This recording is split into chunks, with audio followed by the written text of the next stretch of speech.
Hello viewers, I am Cristina Abanyas and I am going to interview Mr. Dominador Q. Oblina Jr.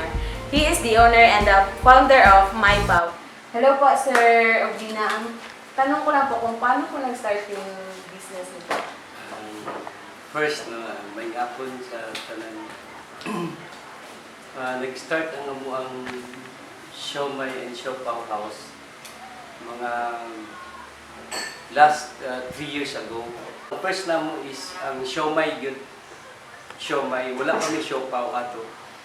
So, ako ug akong asawa, nag-try yun mi og himo og siomai. Nag-kuan mi, nag-trial and error.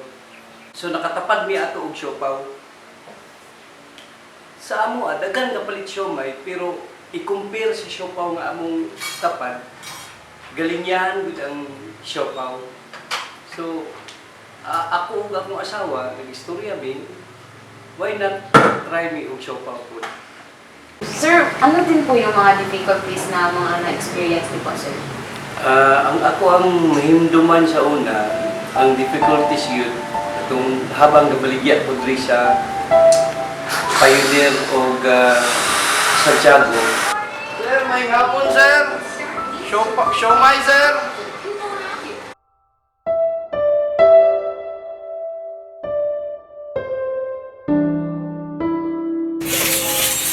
Sir, siomai, siopaw, sir.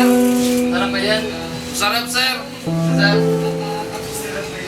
Salamat, sir. Paano po na-overcome yung mga difficulties na naranasan niyo po, sir?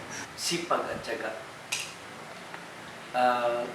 Ako ang asawa, naagid mi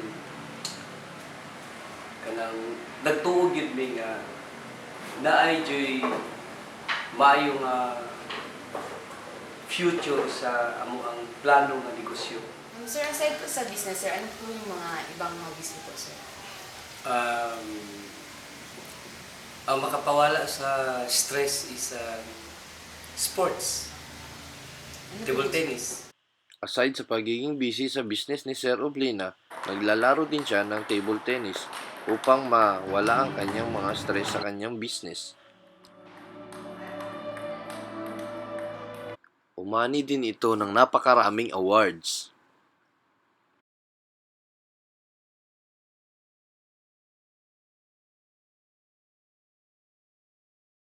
Interview in the car. Dalawang sir, no, kay kanay ani ba sa kani sir ginagamit gyapon mo ni pang sa delivery. Oh, Sa kanan. gani gid ang Pa kung sa mota sa pulmulok no. every other day man ko gadto dito. Nya asa kang mga uban unsa dito sa pulmulok sa stock. Na-freezer dito. Ang gina-deliver na ko dito is good for 2 days. Sa sipag at tiyaga, nakapagpundar si Mr. Oblina ng 4 na store. Una, sa Laurel East. Pangalawa, sa Gaisano. Pangatlo, sa Gaisano, Pulong-Mulok. Pang-apat, sa SM Mall of Jensen. Sa sipag at tiyaga, nakapagpundar din si Sir Oblina ng kanyang sariling sasakyan. Nakapagpundar din siya ng bahay.